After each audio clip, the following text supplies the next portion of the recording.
Hey, what's up, VC? It's Steve again, Harmless Rebel, and it's time for another video. It's the middle of the night, I can't sleep, so I figured, what the hell, let's make a video. Before I get started in the background, this is going to be just kind of a miscellaneous vinyl.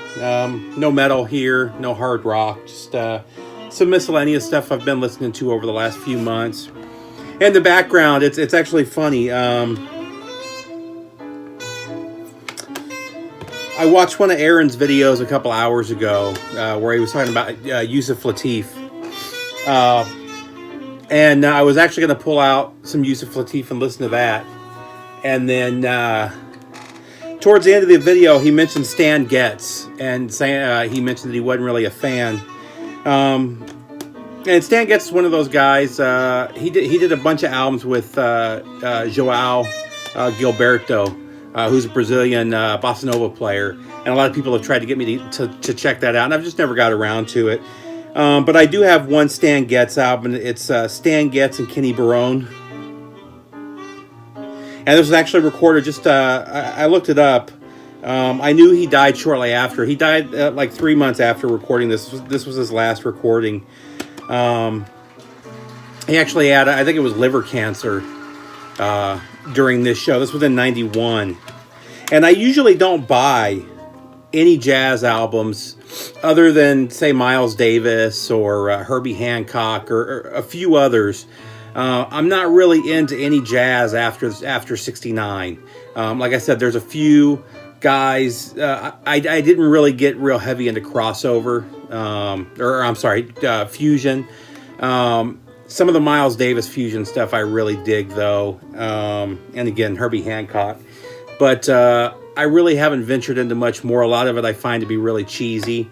I do have some Weather Report albums, but I got those more because I was a fan of Jaco Pastorius.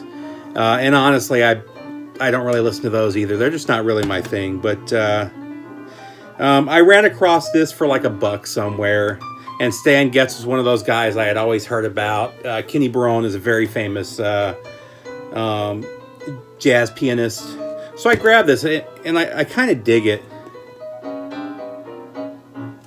So that's what we're listening to in the background. Aaron brought it up, and I remember kind of digging it. It's been a long time since I listened to it, so I decided to pull it out and throw it on while I was doing some stuff online.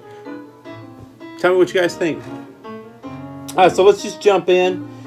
First up, just one of the all-time great guitarists, and unfortunately he gets zero credit.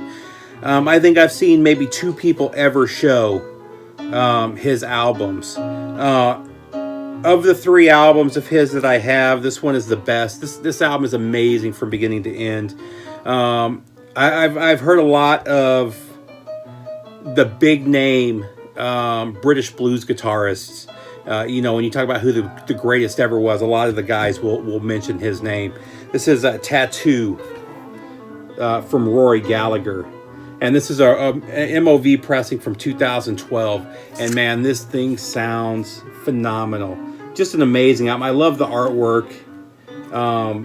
Being a sailor, I was in the Navy for 9 years. I love the traditional Americana, the Navy style tattoos. Killer art, amazing album. Highly recommend checking this one out. Next up, speaking of jazz, I've always heard Thelonious Monk. I'm very familiar with him. There's quite a few songs that I know of. But I didn't have any of his albums, and I ran across this one for like $10. And I grabbed it. It's in beautiful condition. The reason I grabbed this one is there were like the store I was at got a collection of like 10 of his albums. This one was just in the nicest condition, so I went ahead and grabbed it.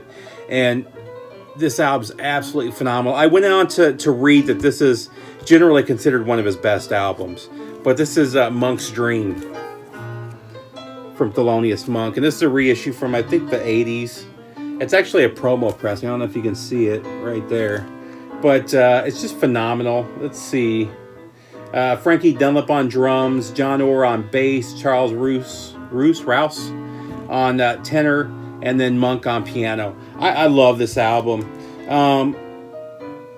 Monk is one of those guys. I mean, I don't want to say he doesn't get enough credit because he's constantly brought up, but I don't think people realize how important he was and how long he had been around. I mean, you know, when Miles and those guys were getting big in the 50s, he had already been recording for something like 15 years.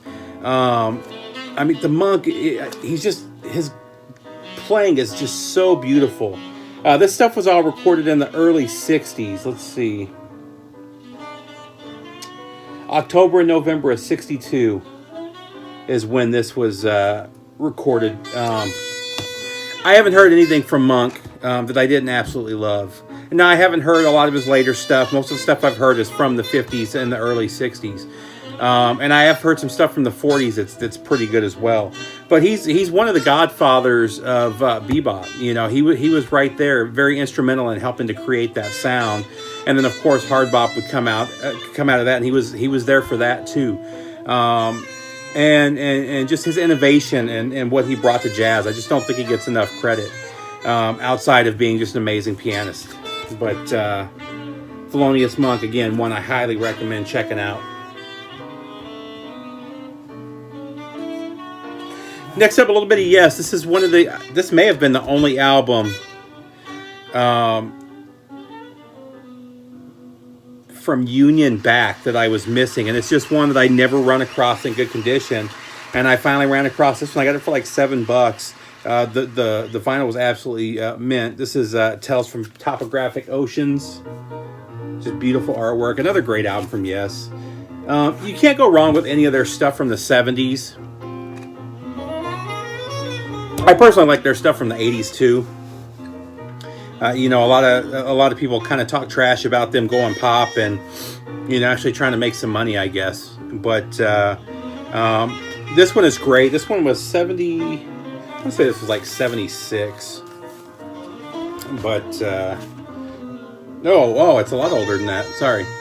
So this was recorded in 72. So I didn't realize it was that old. I thought it was a little bit later.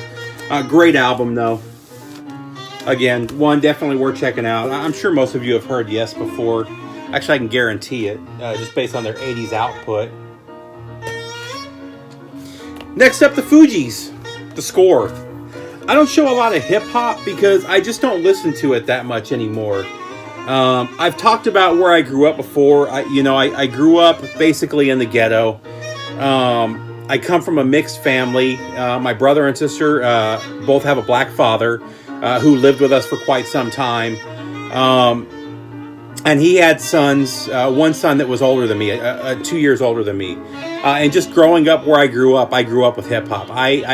There was a long period in my life, 3 or 4 years.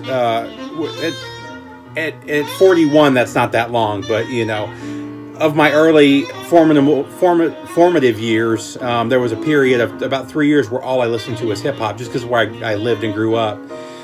I actually didn't like this album that much when it first came out. It kind of grew on me later, but you know, when Vinyl Me Please did this, I had to grab it, and they did a great job repressing this. The artwork and everything, they just transferred it beautifully, and I love the vinyl. It's this split black and gold vinyl that's just really nice. But it's funny, I don't listen to that much hip hop anymore, and honestly, I just don't. It's kind of sad, you know. Hip hop and electronic music really kept the vinyl companies alive. It kept vinyl going. It's the reason we still have pressing plants, and now you see almost no hip hop vinyl. And there are quite a few albums from the 80s and 90s, hip hop albums I would love to get on vinyl. You know, just for the memories that are attached with them. And while this one doesn't really have those memories, it does have some songs that I absolutely love. This one also came with a 7-inch that's around here somewhere. I think it had Fuji Law, and I can't remember what else was on it. Next up, again, this is another one from that period. I actually won this in an online raffle. I think I bought us a ticket for like $2, and ended up winning. But this is a Funk Dubious, Which Doobie You Be. I love this album when it first came out. I had this on cassette, and I played this quite a bit. I think this was 93. Oh, yep, 93. The Funkiest, Bow Wow Wow was a huge hit for them. I think it was the biggest hit that they ever had. And it's just a great song. But I like this whole album. A real funk feel to it. If you like Cypress Hill, they were part of the Soul Assassins. DJ Lethal, I believe. Let's see if it lists him. I don't think it lists him, but DJ Lethal was part of this. So very much that Cypress Hill funk feel to it. Next up, Madonna. I don't think I've ever shown Madonna. I've got a couple of her albums. I ran across this for like $5. This is my favorite Madonna song. I have a kind of an emotional connection to this song. This was from the movie With Honors, which was a movie that I really liked when it came out. I haven't watched it in years, but the song is phenomenal, and it's I'll Remember. And I think that's the only thing on here. It's like 4 different versions. But it's a phenomenal song. Again, it's one of my favorite, if not my favorite, Madonna song.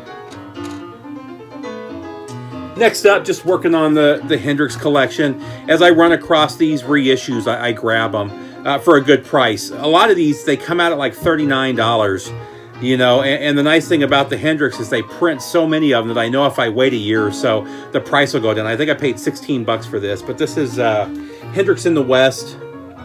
I had an original pressing of this that I went ahead and sold because this is in a lot better condition. I tell you what, the way the Hendrix family and the experienced Hendrix label has handled his legacy, the stuff that they're releasing is absolutely phenomenal. It's all top quality pressings. It's all on 180 gram vinyl. The packaging, the books that come with it are super informative. They just do an amazing job. And actually, I just heard that they're releasing another album in a couple months here that's, again, full of unreleased material and unreleased retakes of top songs. So I'm really looking forward to that. And I'll be talking about the other 2 albums of unreleased material that have come out in the last few years in a later video. I'm going to do a couple of Hendrix videos sometime soon because I am a huge Hendrix fan, which I've mentioned before. But the version of Red House on here is phenomenal. What's cool about this one is the covers that are on here. Sgt. Pepper's Lonely Hearts Club Band, Red House, Johnny B. Good, Blue Suede Shoes, all phenomenal. And then, you know, it's got Little Wing on here. I like Stevie Ray Vaughan, but if you haven't heard the Jimi Hendrix original version of Little Wing, you've never heard that song. Stevie Ray Vaughan does a great job. He doesn't have the soul. He just doesn't have the soul that's needed to do that song the right way. And as I mentioned, I think in the last video where I showed talked about the Skid Row version, the lyrics are phenomenal for the song, and he never does them. So next up, though, again with the Yes connection here, I've seen this album before. I just never really cared to buy it. I'm not always big on solo albums. You know, I know a lot of guys love the Beatles and they have to have all the solo Beatles albums. I think most of the solo Beatles albums suck. Lennon's got some songs I like. McCartney's got one album I like. George Harrison has a couple albums I like. Most of it pales in comparison to the stuff they did with the Beatles, though. I feel the same way about Yes. I feel the same way about, honestly, most of the bigger bands that go off and do solo stuff by themselves. I don't really dig the solo stuff. But I ran across this again for $2. It's a white label promo. Maybe it was $3. But this is Beginnings from Steve Howe. And I dug it. It's not phenomenal. There's some songs on here that I really liked. And then some stuff that's okay. It's definitely, if you're a fan of Yes, you're going to like it. I love the artwork. You know, again, that along the same lines as the Yes stuff. And if I run across some other stuff of his for a decent price, I'll grab it. You know. Next up, this is a cool find. So I bought this at maybe half price books, maybe. A lot of these live recordings soundboard recordings, whatnot, have been popping up lately. And I ran across this one for John Cougar Mellencamp from 1984. I just love that era of John Cougar Mellencamp. It's got all of his hits from the Scarecrow era. Don't Let Me Be Misunderstood, Jack and Diane, Crumbling Down. Let's see, Authority Song, Pink Houses, Golden Gates, Jackie O, Hurt So Good, Serious Business. It's all from that 3 or 4 album span in the early 80s that are just his defining moments. But phenomenal double LP live set. I don't know if you can check out. There's all the songs on there. Definitely worth grabbing, though, if you run across a copy of it. Speaking of Stevie Ray Vaughan, this was the Record Store Day edition. I just looked yesterday. These things are going for like $50, which surprised me because a lot of this stuff goes down in price, and this one hasn't. It's been almost a year, and this one is still sitting at about $50. But this is Stevie Ray in Double Trouble at Carnegie Hall. And this got released a few years ago. This may be the first time on vinyl, but I know that I've seen this before. And then this one is kind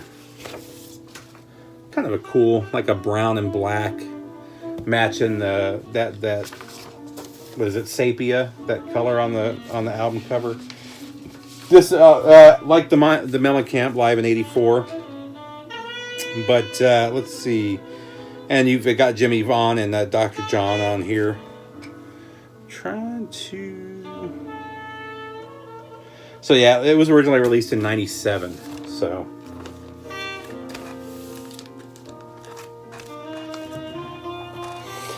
Next up...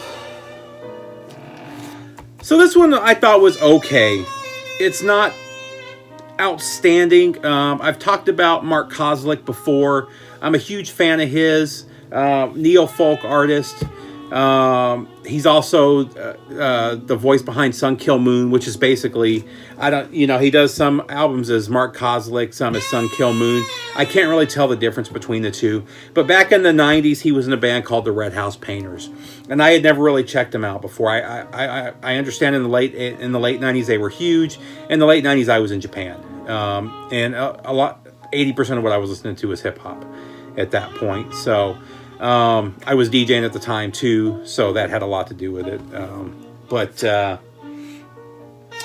So Sub Pop just re-released. This was originally from 2001. So I went ahead and I found out that they were doing a loser edition that could only be ordered through Bandcamp. So I went ahead and ordered it. If you're not familiar with the loser editions from Sub Pop, basically they'll do a limited run on some kind of colored vinyl, and they call it the loser edition, and then the regular edition will come out and usually be on black vinyl. So I ordered one of these. It was like $18. It wasn't super expensive. Really beautiful vinyl though. It's this crystal clear vinyl, which I've talked about before. It's my favorite of the colored vinyls, and it's got like this black smoky feel to it. It's really cool, but and it's okay. I don't think it's bad by any stretch. I mean, it's good. I dug it. I don't know that it's something that I'll spin regularly. I might pull it out from time to time, but if I want to hear Mark Kozelek, I think I'm going to pull out one of his modern albums like Benji, which I think is one of the best albums of the last 10 years. But for all you there's guys that pay hundreds of dollars for Mark Kozelek albums. He does limited releases a lot of the time of maybe 1,000, 2,000 albums, and they fly up in price. There's still 3 that I'd love to find, but they're all like $350. But I think this is one of those bands that you just had to be into at the time. But speaking of Mark Kozelek, this is what do they actually call it? Live at Biko.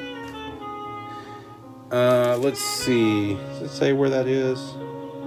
I don't know where Biko is. Oh, here we go. Recorded live at Biko in Milan, Italy, April 6, 2014. So most of this stuff is off of Benji, which is the album that I just mentioned. It's a live set. Phenomenal. He always sounds great. The little banter and stuff that he has in between the songs is kind of cool. So when I ran across a copy of that, I grabbed it really quick. Because like I said, a lot of his stuff, if you don't buy it right away, it'll sell out. And a lot of times once it sells out, he never represses it. So I mentioned jazz fusion and not being a huge fan of it. I didn't know that this was more of a fusion album when I bought this. This is the Ian Gillan band. And I don't know if he was just trying to completely rebel against his past. I believe this was his first solo album. And this is called Clear Air Turbulence. But I ran across this thinking it was going to be hard rock. I mean, it's Ian Gillan, for God's sakes. And it's more of a fusion album. And it's actually, I found myself kind of digging it. But I found that this was a 2016 repress. I found this at Half Price Books for like $9, and it's Ian Gillan, so I had to buy it. And again, when the first song came on, I was like, what in the fuck is this? And I had to look up online, and I guess he was kind of rebelling against the hard rock that he was known for, or experimenting. But it's still pretty good, Again, if I want to listen to Ian Gillan, that's not what I'm going to go to. But I think this is the last one.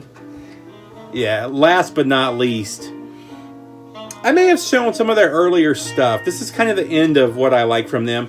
And I honestly, you would think I would be absolutely sick of this album.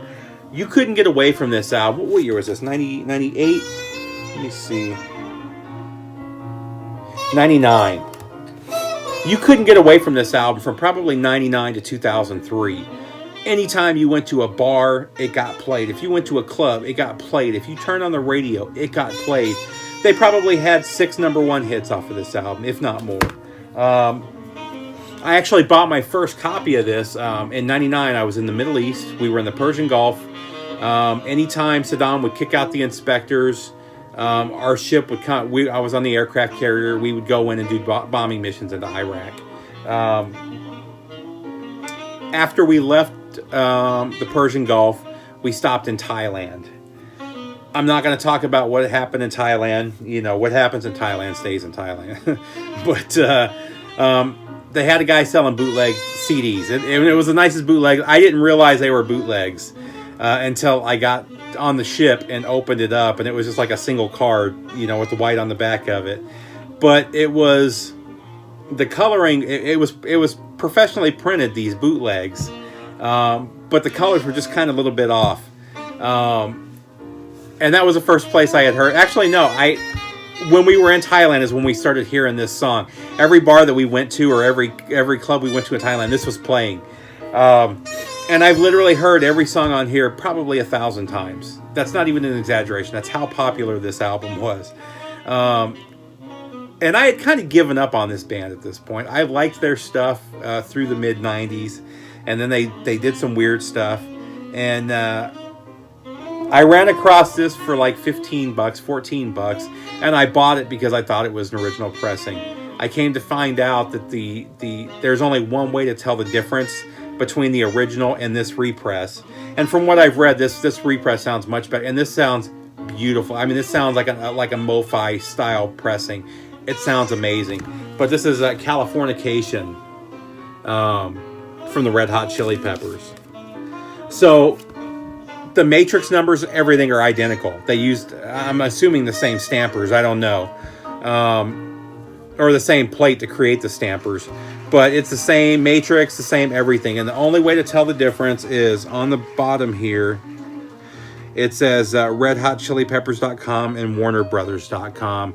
And apparently the original pressing didn't have the warnerbrothers.com all the way down at the bottom here. Regardless, like I said, it sounds absolutely beautiful. Great album. I mean, I'm trying to think. Scar Tissue, Other Side, Get On Top, Californication were all #1 hits. Road Trippin', I think, was. And I think Around the World was, too. But every song on here is great. I don't really like anything they've released since. And I think after that, they did Danny California, which I didn't get into at all. I think they have a newer album out, too. But let's see. I think that's it. wanted to throw something together. This actually went on a lot longer than I thought it did. Tell me what you guys think about the Getz. Actually, it's more of Kenny Barone than Stan Getz. And I have a feeling that I just don't think he was able to... I don't think he had the breath at this point in his career to really play. Like I said, he was dying of cancer. He died a couple months later. So it's amazing that he even got this out. But I really dig it. This is the kind of stuff that my wife is not a huge jazz fan.